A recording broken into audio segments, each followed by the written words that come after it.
Na si Brian natin.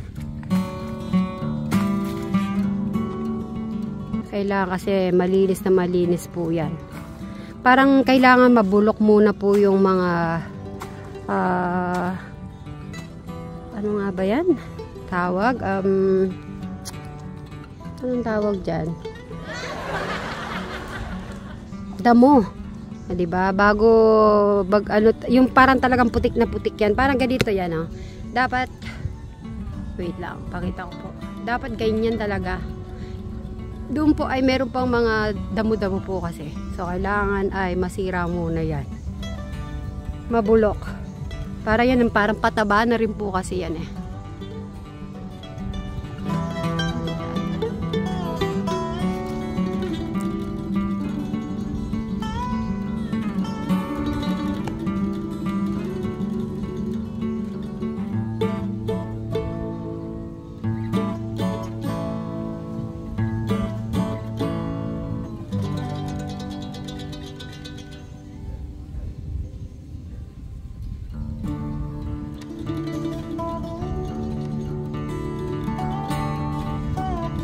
So, ganyan niya po talaga kamahal ang bukid ni Bri.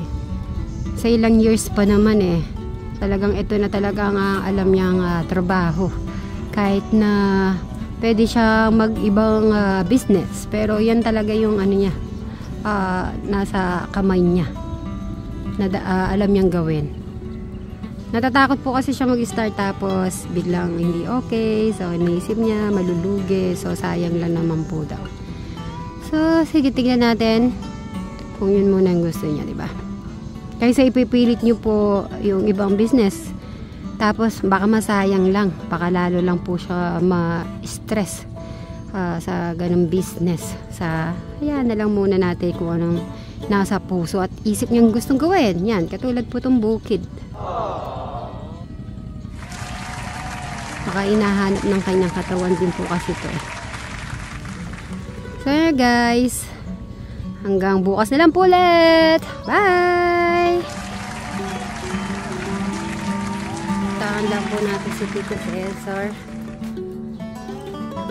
At nandito si Sir Robin natin. Kaya ng mga saging.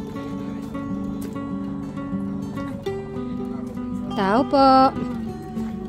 Kaya Tito Cesar. Assalamualaikum. Napanood ko kayo dahil sa kubo. Wow, ano yun? Sa kubo. Ah, yes. Nanunood pala si Tito Cesar. Anong title niyan dito? Ayaw magpatawag ng madam. Gusto, ninang. Ayun, ikaw nakikichis. Siguro nakikimarites ka lang dyan, no? Ayun. Galing pa sa American. Amerika. Ay, ninang. Ayaw mo pala ng patawag na madam. Gusto mo, ninang. Hindi ako. Hindi, isa. Ayan. Ayaw ng madam. You always be mine. Ang ganda ng music, no? Ha? Maganda rin sa kubong pinunta nyo. Opo, malayo po yun. Gapan ba yun? Ilang oras din biyahe. Malayo rin. Pavilion po. Pumunta na kami ni Brian po doon last time. Oh. Tapos, Napanood ko na. napanood mo na? Oo. Oh. Kaya para sabi ko pa pamilyar yung ano. Hindi, ngayon yung napanood mo na ba nung nandun kayo? Ha? Yung bago? Oo, napanood ko kagabi. Hi. So, yan na guys. So, yan. May kasama si Brian. Siya lang po mag-isa eh. Lagi naman po siya mag-isa, di ba? Hindi, sanay. Hindi po siya lang mag-isa. Sanay naman po sa ganyan eh.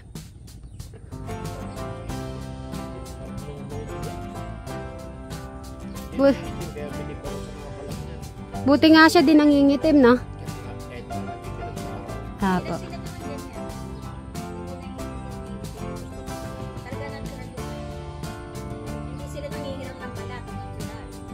Nagulat ko kay Tita Lota. Ay, tita dito. Ay, gumaganda yata si Tita Lota. Alab. Nagtitiktok. Patingin nga ang TikTok nyo, tita. Hindi, nanonood lang siya. Hindi siya eh, nakita ko naka-red eh. Ayan, nag-TikTok si Tita Carlo. Tagila, tingnan ko ang TikTok niya. Hihi. Aba! Ano, patingin. Hihi. Oh, wow. Nagtitiktok siya. Aba, daig mo pa ako, tita, ha? May sayaw-sayaw ka, ha? Hindi, ginawa ni Jocelyn. Nag-aaruan kami doon. Sinuloko namin yung anak niya, si Jaja. Ang cute naman, tita, eh. Dana. Oh. Marami naman po Tita Lota ang nagtitiktok na may mga edad na rin eh. Tatlong matadanda. Oo. Kasiyahan lang po nila yung para hindi sila maboring. Dapat pala, Cesar, mag-tiktok tayo. Oh. Sige po, mag-TikTok kayo nga ngayon. Cesar, magaling gusto yung sumayan yan eh. Ha?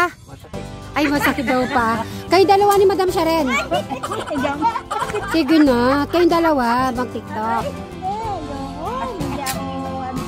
Hindi pwede, nagtitiktok nga si tita eh.